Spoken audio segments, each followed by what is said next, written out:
Exodus chapter 1.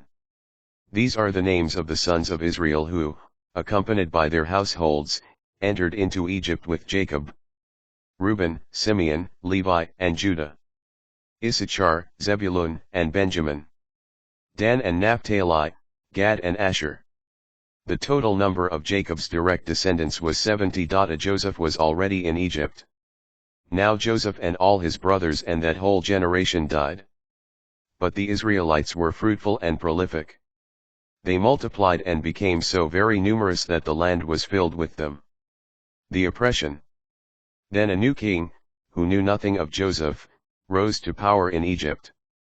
He said to his people, "See, the Israelite people have multiplied and become more numerous than we are.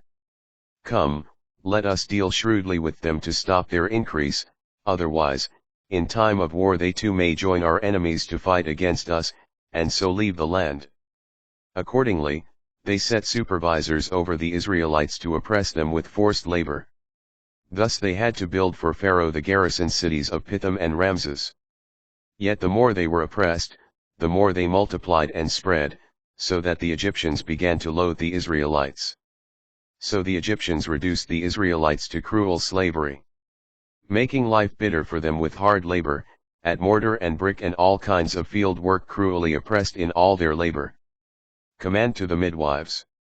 The king of Egypt told the Hebrew midwives, one of whom was called Shiphrah and the other Puah: "When you act as midwives for the Hebrew women, look on the birth stool; if it is a boy, kill him, but if it is a girl, she may live." The midwives, however, feared God. They did not do as the king of Egypt had ordered them, but let the boys live. So the king of Egypt summoned the midwives and asked them, "Why have you done this, allowing the boys to live?" The midwives answered Pharaoh, "The Hebrew women are not like the Egyptian women.